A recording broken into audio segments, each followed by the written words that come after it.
এদিকে রাজশাহী বিশ্ববিদ্যালয় কেন্দ্রীয় ছাত্র সংসদ রাকসু নির্বাচনে মনোনয়নপত্র দাখিলে শেষ হবে আজ বিকাল ৫টা পর্যন্ত চলবে এই কার্যক্রম।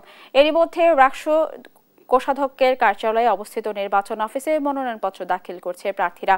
রাকসু এবং সিনেট প্রতিনিধি হিসেবে মনোনয়নপত্র নিয়ে ৪৭৯ জন। দাখিলের প্রথম দিন বৃহস্পতিবার মাত্র ৩০টি মনোনয়নপত্র দাখিল হয়। নির্বাচন কার্যালয় বলছে আজ বাকি মনোনয়ন ফর্ম দাখিল হতে পারে। এদিকে নির্বাচন কমিশনার এফ নজরুল ইসলাম জানান, ডোপ টেস্টে পজিটিভ হলে এবং পুলিশি মামলার আসামিরা প্রার্থী হতে পারবে না। মামলা যদি থাকে, আমাদের কাছে রিপোর্ট না থাকলে তো আমরা বুঝতে পারবো না, তাহলে যদি থাকলে সেটা বাদ যাবে। আর ডোপ টেস্টে নেগেটিভ হলে তো কোনো সমস্যা নেই, পজিটিভ হলে সমস্যা। তো পজিটিভ আবার যে আইটেমগুলো ওখানে আছে সবগুলো না, কিছু আছে যেমন ঘুমের ওষুধ খেলেও ওখানে একটা রিপোর্ট হবে, তো সেইগুলো আমরা বাইপাস করব। যেটা আসলে মাদক, যেগুলো সেই মাদকের যদি পজিটিভ হয় সেগুলো আমরা অ্যালাউ করব না। রাকসু নির্বাচনে প্যানেল ঘোষণা করতে সংবাদ সম্মেলন করছে ছাত্রদল। এ নিয়ে আলোচনাতে সরাসরি যুক্ত হচ্ছেন সহকর্মী কাজী শাহেদ। শাহেদ, আপনি আমাদের এই মুহূর্তে রাকসুর সর্বশেষ পরিস্থিতি নিয়ে জানাবেন।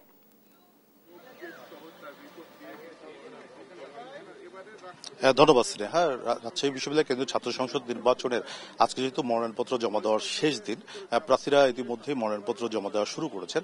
পাশাপাশি ছাত্রদল তাদের আজকে প্যানেল ঘোষণা করবে। এখানে যে সংবাদ সম্মেলনটি করছেন, এখানে আছেন কেন্দ্রীয় সাংগঠনিক সম্পাদক ছাত্রদলের আমানুল্লাহ আমান। আমরা একটু তার কাছ থেকে সরাসরি জানতে চাই যে আজকে যেহেতু প্যানেল ঘোষণা করছেন, কোনো চমক থাকছে কিনা আজকের এই প্যানেলে?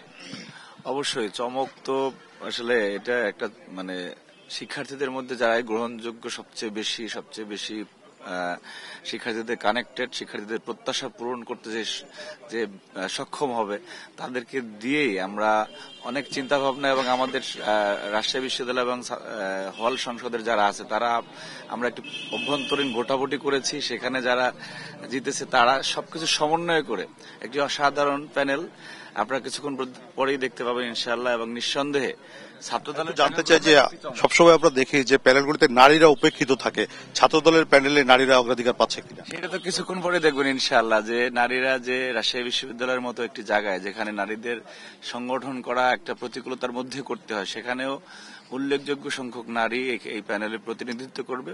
এবং আমরা বিশ্বাস করি রাজশাহী বিশ্ববিদ্যালয়ের শিক্ষার্থীরা তাদেরকে ভোটের মাধ্যমে আমরা যে আশা নিয়ে তাদের কাছে আমরা তাদেরকে প্রেরণ করছি, তারা সেই আশার প্রতিদান দেবে ইনশাআল্লাহ। ধন্যবাদ আপনাকে। আমরা কথা বলছিলাম ছাত্রদলের কেন্দ্রীয় সাংগঠনিক সম্পাদকের সঙ্গে। তিনি যেটি বলছিলেন যে কিছুক্ষণের মধ্যে তারা যে আজকের রাকসু নির্বাচনের পূর্ণাঙ্গ প্যানেল ঘোষণা করবেন, সেখানে ছাত্রদের যে যারা জুলাই অভ্যুত্থানে সামনের সারিতে ছিলেন, এরকম যারা নেতৃত্ব দিয়েছেন প্রিয় মুখ, সেগুলি তাদের প্যানেলে থাকছে। তো স্নেহা, এই ছিল রাকসু নির্বাচন নিয়ে আমার কাছে সর্বশেষ।